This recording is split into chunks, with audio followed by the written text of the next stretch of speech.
Hi all, I've been wanting to make this video for a long time. I've also received several requests for me to make this video.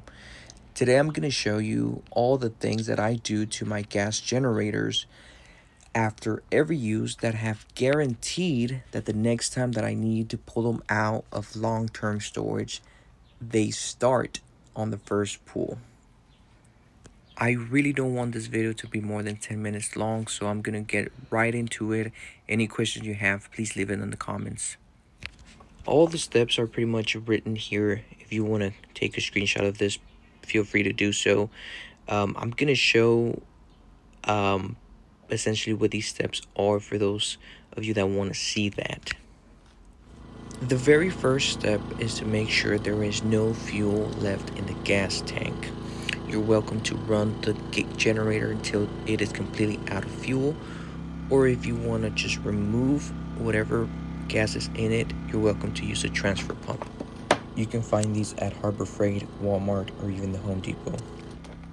After running your generator, step 1, you remove the fuel either by the transfer pump or by running it until it is empty, and you want to have your gas tank end up looking like this, where it is only shiny at the walls but there is no gas puddling. Part of that step is to continue to try and start your generator a few times to remove any gasoline in your lines and in your carburetor, because if you're using regular gas, the ethanol will become after a few months gooey and will clog up your carburetor. That is the #1 reason why these small engines after storing will not start the next time. Once you've made sure there is no more gas in the generator, don't forget to put the gas filter back. Then I recommend you place the generator somewhere where it can begin to cool down. For the third step, I'm going to recommend you do an oil change, especially if you haven't done one lately or if your generator is brand new, as it is still breaking in. To remove the oil, I have been using this plastic syringe for years. It makes the process of removing the old oil a lot easier and I think a little cleaner to do. Make sure you use the right oil weight and that you fill it up to the appropriate level. I like to fill it up to where it barely touches the cap threads. The fourth step involves your air filter. If your air filter is already dirty, you can use some soapy water and dunk it in that solution, then rinse it and let it air dry. On some generator models, it is recommended that you apply a thin layer of oil to better attract the dust and to keep it from going inside of your engine. Now the fifth and sixth step you can do in whatever order you choose, but you first have to start with removing the spark plug. Above the spark plug, you will find a ignition coil, like a little rubber boot. You just pull that straight out and it will self-release. Next, go and find your spark plug tool. Make sure you use the correct side of that tool and twist that spark plug until it is loosened enough where you can pull it with just your fingers. Once you've pulled the spark plug, I like to immediately inspect it. Make sure that there is no rust, that there are no cracks, and that the gap size is just right.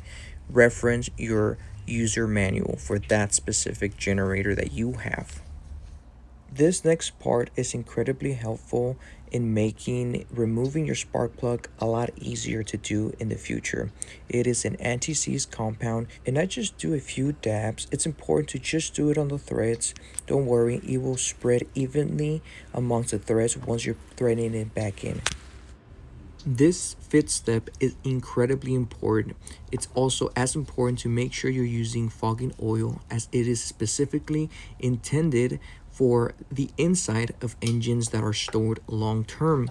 It helps stop corrosion, it lubricates and protects the cylinders, and it also makes it a lot easier for you to start up that generator on the next go. At the very end, I like to pull the cord until piston is at its highest level. This should help keep humidity from going inside of that chamber. For good measure, I like to do a final 1 second squirt. Now that you have that done, now you're ready to put the spark plug back in. Make sure you twist right. And at the very end, you use that spark plug tool to tighten it hand tight only. One additional step that I like to do is apply some connector grease. It is specifically intended for these ignition coils. It will protect that plastic from cracking, from heat. It will also make the boot easier to slide on and off the spark plug. Once you're ready to put the boot back on, just go straight until you feel it sit all the way. Sometimes you'll feel a little click. At this point, you have completed steps 5, 6, and 7. Now it's time to just wipe and protect the housing of your generator. But before that, I like to use some compressed air in a can and get any dust that is inside out. I like to use some general cleaner and protectant to protect the generators when it's sitting outside in the weather. Make sure you clean every crevice of the generator and don't forget about the legs. They tend to get very dirty. Now, for my final step, this specific generator, unlike my other inverter generator, it does not have an eco button. But if yours has it, make sure it's off. If your cap has a vent on and off switch, make sure it is in the off position. If it has a battery, disconnected, and if it has a main on and off switch, also turn it to off. Now finally, I like to put all my generators back in its original box with all original accessories. It makes sure that stays in pristine condition, it stays safe inside of my house, and the next time that I need it, I just pull it out of the box, add a little gallon of gas, and it starts right up. I have had great success storing these generators for even up to 1 year, and I have had 0 issues starting them every time. At this point, the video is effectively over, but for those of you that want to take your emergency preparedness to the next level, I'm going to add a few more tips and tricks to even further guarantee that your generators stay running. First, replace your original spark plug with an NGK spark plug. These spark plugs are a lot more higher quality. Remember, these spark plugs that come with your generator more than likely are some cheap knockoff spark plugs, and they don't hold up through the test of time. Next is the gasoline that you use is very important. Like I was saying earlier, if you use gasoline that contains ethanol, that ethanol essentially it is the reason why these generators have issues all the time. What I do is I drive to the gas station that is nearest to me that offers ethanol-free gasoline. It is maybe $1 more expensive, but to me it is worth that peace of mind. Furthermore, even for non-ethanol gasoline, I add an ounce for every gallon of gas of stable fuel stabilizer.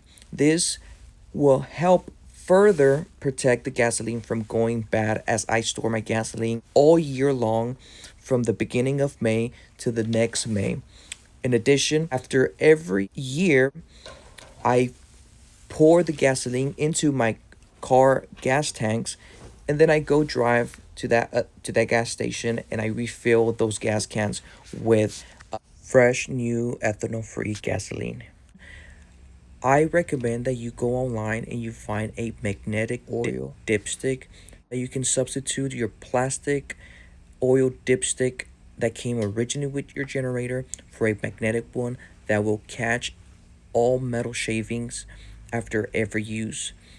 I have one, but I removed it for the purpose of this video.